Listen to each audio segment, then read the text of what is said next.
Good morning, one and all. We're back. We are going to go through Cowardice of Pity 3 today. Each day we rise in the morning and, God's mercies are renewed. There's new blessings that are awaiting us each and every morning. But for those that are opposed to that, they have to do what Pharaoh's magicians do when Moses goes to approach Pharaoh. They have to try to duplicate the work of Moses. Um, when God chooses someone to deliver a certain message, even if that person is reluctant to do so, that message has to be delivered. And so my water's turned off today. I don't see my car in the parking lot. And but interestingly enough, uh, there was a resignation letter in my email inbox this morning and a magical update from uh, a banking institution in the wee hours of the morning. So I want to encourage you that, progress is not easy, especially when it lightens somebody's pockets. A lot of times we would love for like an intervention. You guys remember in Sopranos when they did an intervention for Christopher Moltisanti because of his drug use and drug habit? A lot of times, people will give their letters and their tears and so on and so forth and try to persuade the addict to stop their behavior because of how it's impacting everybody else. And the first, you know, what are the 5 stages of grief? Denial, anger, right? And so that is to be expected here. People are grieving the loss of their control, the loss of their power. The first step of that is denial. Denial is more than a river in Africa. And then the next step is anger. And then, what is it? Bargaining. And there's another one in there before acceptance. Oh, well. Cowardice of pity. um, a lot of this goes back to the male and female dynamic in the world, masculinity versus femininity, strength and aggression versus empathy and kind of a nurturing element. uh, and then there's other parallels too, spirituality and sexuality, but those two extremes are kind of governed by the culture that you're in. As I told you before, in Eastern cultures, we take on a very, very conservative mindset. But this is not all our doing. A lot of our conservatism comes from colonialism. Um, there's disagreements I have with the Hindu faith. Uh, you know, I like a good steak from time to time, and I don't feel the need to worship trees and clouds and inanimate objects and things like that. I'd prefer to worship the creator of such things, because if that person, you know, or that being created all these things and created them in a way to balance out my existence. I mean, think about every disease you have, even autoimmune diseases. They have herbs and remedies that grow simply out of the ground or simply by the sun or oxygen that we did not create. So there comes a point in time when you can have all the matters and notion listed for the tortious interference you go through, and I have documented as much as I can. But after a certain point, um, interestingly enough, I had the boys from 520 are great, Club 520. Thank you, Jeff Teague and B Hen and the rest of you guys. you know, picking up 94 feet, how many of us grew up playing on a half court type of system in the driveway? You know, uh, I remember going to Chicago and trying to, manufacture a Dougie out of thin air. and, then, and then I went to Dallas and never tried that again. You know, there are some things that you have to be born into, and uh, and that's okay because you were born into things that others were not. And so your unique fingerprint, your snowflake that is unique from every other is what your contribution is to the body of believers. But these distinctions, I think, are important for us to at least touch on because in order for us to truly heal, I worked as a trainer for many years, and I told you about some of the places that I had been to. And unfortunately, even though the bodies of trainers are, spectacular, trainers and track athletes, I was always around the people who I was least like physically. Um, and they recognized that, and as a result, they didn't need much outside convincing to ostracize me. So even the women in track and field, if they're very insecure, they will use their PRs as kind of a jabbing tool against my manhood. Now, why is that? Is it because perhaps I have something that they don't have? Who knows? Um, Spirituality and sexuality can be like that as well. When you force somebody into the rigid structures of uh, you know, extended celibacy and, celibacy being used as the proof of your righteousness. All that does is that masks your ability to do some other kind of underhanded behaviors that will um, fly under the radar. And a lot of these mega churches are proof that that is happening. And BET loves to make shows about uh, church or faith as long as there is some corruption happening, or as long as Medea is in a dress, or somebody's getting naked at a funeral. You know, uh, one of the problems that we have as we age is we get so, we pull ourselves into this ivory tower. Even in our 30s, we're like, oh, I don't watch Bad Girls Club or any of these ratchet television shows or things like that, or P Valley stuff like that. Uh, that's good because you don't want to embrace negative nutrition into your algorithm or into your mind, but you don't recognize, excuse me, you don't recognize the pace at how quickly these things are devolving. And the children, just like children grow up with iPads and it becomes second nature to them when it wasn't for us, they grow up with this new diet of uh, kind of corner store information that's extremely detrimental. Uh, and when the nuclear family dynamic protection has been removed, those things can easily be uh, put into the children's minds.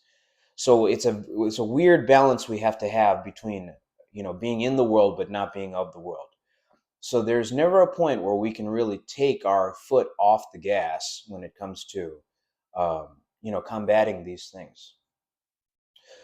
Yeah, in a perfect world, what you would do is you would remain celibate until marriage and be faithful to one woman and monogamous and you know embrace how that uh, relationship brings you closer to God as a family.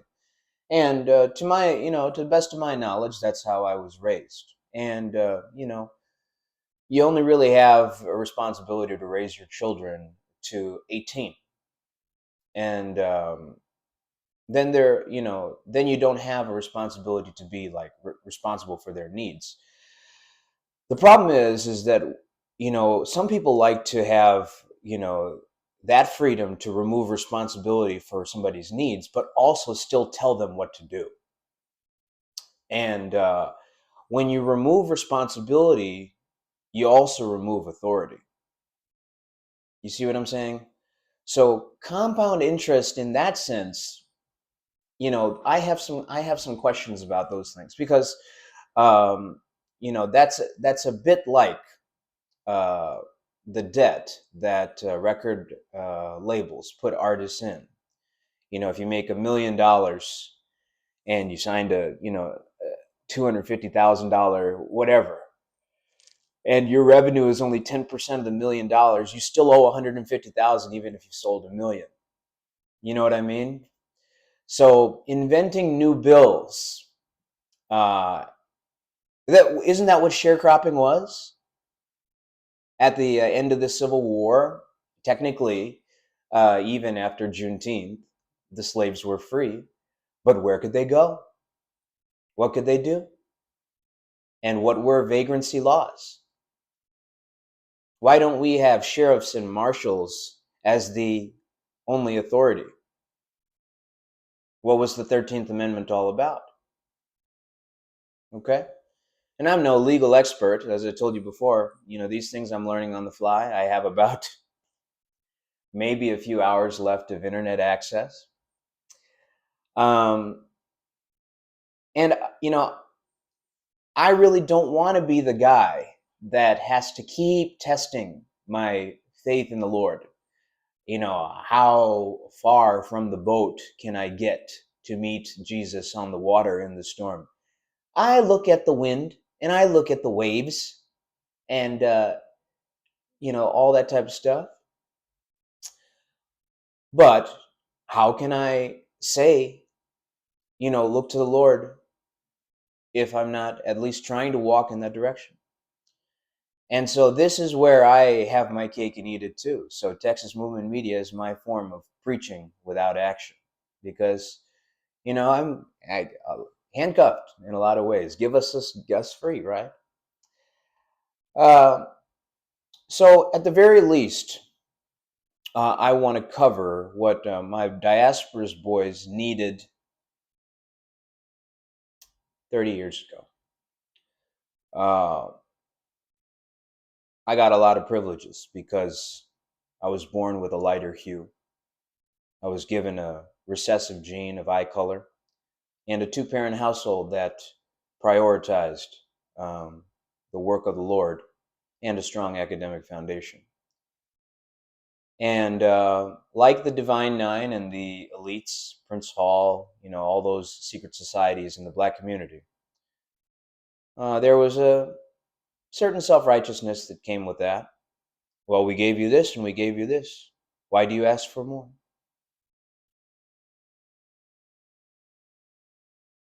The Lord will have to decide if that was a fair assessment. But I knew, and I think subconsciously my brother knew, that there was far too much of a hole in us to start families on our own. Far too much unresolved rage uh, that wouldn't be corrected by simply getting married and having a legal sexual outlet.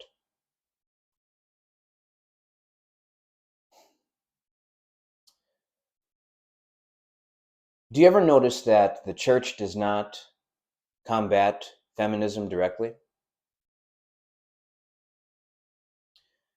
In many Black churches, the primary um, congregants are women, oftentimes single mothers.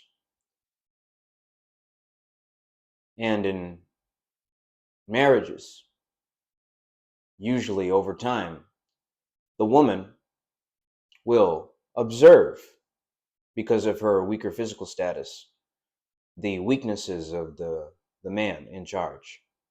And in the group chat, or in the bedroom, or in times of emotional stress, will throw back the weaknesses of the man in his face, too.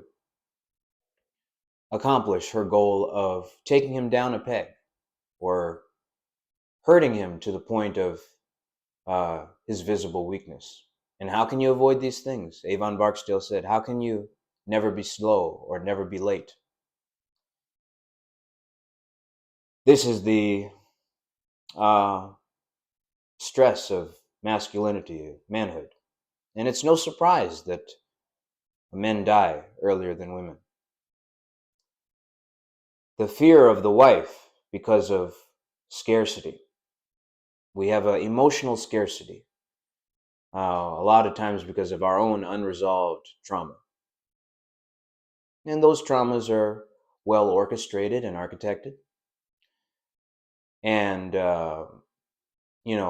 when God created the first man and woman, there was no fiat currency that was created there.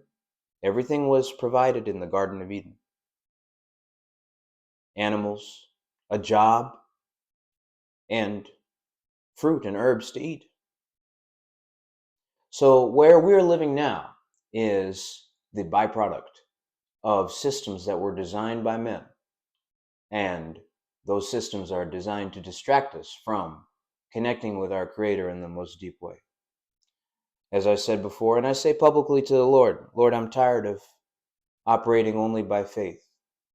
I want to operate by tangible resources and tangible strength. I thank you for the strength that you've given me in my mind and in my body.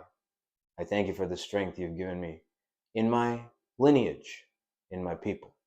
I thank you for the strength that you've given me in my friends and the audience that you've given me now. I thank you for the platform that I have. And I thank you for the small resources I do have to create. But Lord, I'm tired of creating for no compensation. I'm tired of always having to remember Black history and translating it and mathematically calculating how much of that ratio I've satisfied to be able to say I equally pulled my weight spiritually. I'm tired of that, Lord. I'm tired of fighting the gay community for my place as a man while trying to respect my father's gift of language and writing.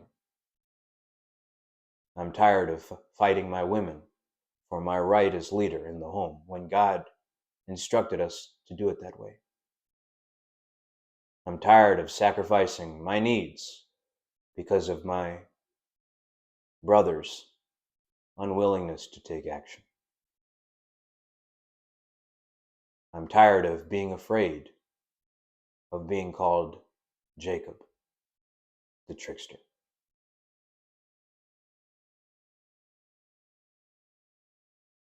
I'm tired of being a goody two shoes, pretending to be able when I certainly do have the mind of Cain.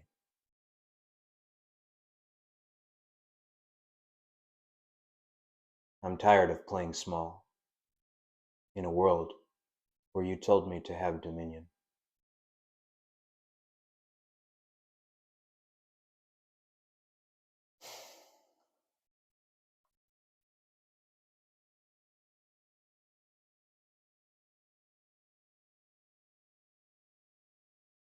The Lord did give me an opportunity to train in sexuality and combat. I got in the ring, and the appropriate result happened because I did not respect the ring. I got into the bedroom, and the appropriate result happened. Lack turns men into women. It's easy to take hormones and put on a wig and a dress. And in times past, maybe that was necessary so that certain messages could be delivered. I don't believe it's necessary today.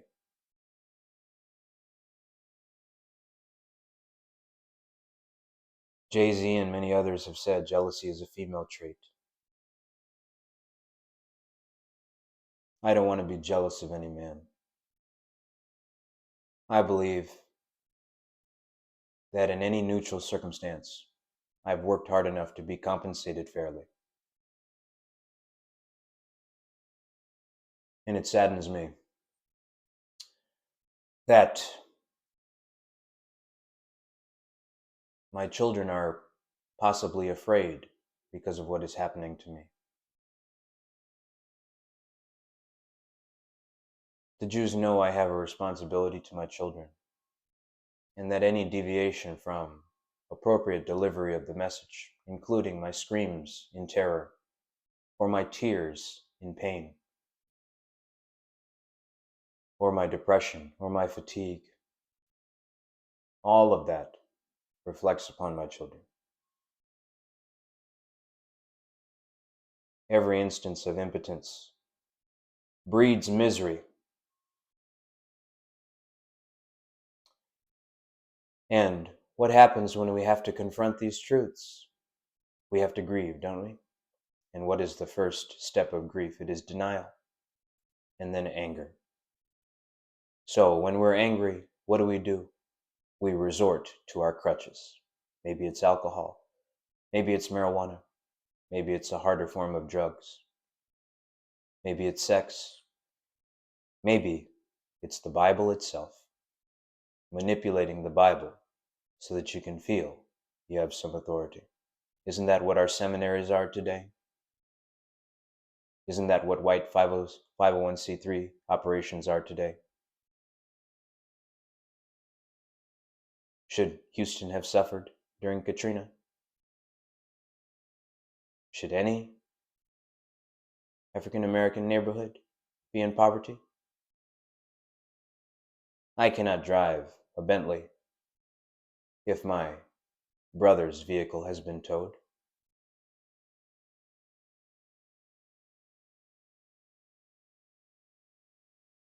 I suppose we can wrap it up with this. This is a message to the Kerala diaspora.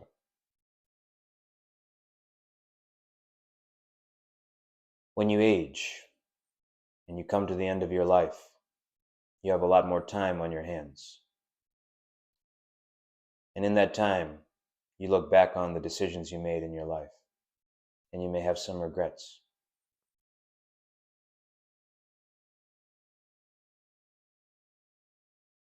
When that time comes, all that preaching has to be put aside, and there must be internal action to audit your soul before you meet your Creator, because you know you're going to.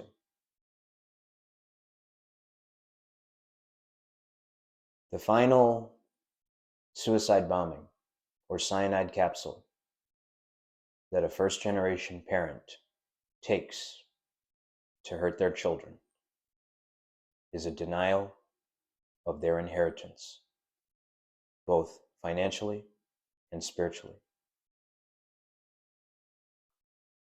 What does the Bible say about inheritance? Let's ask AI.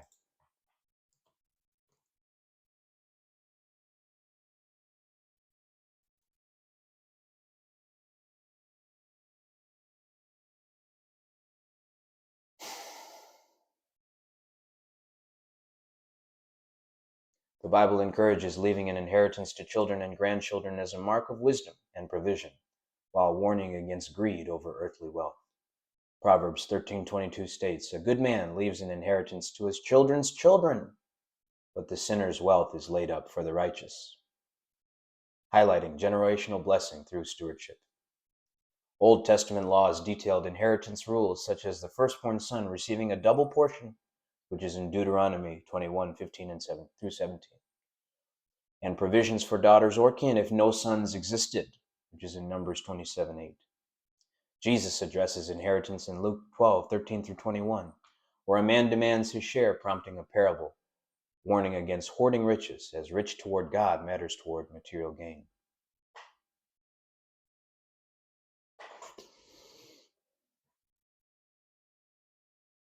What did the Bible say about the rich man and Lazarus? And remember, we said inheritance is not just financial, but spiritual.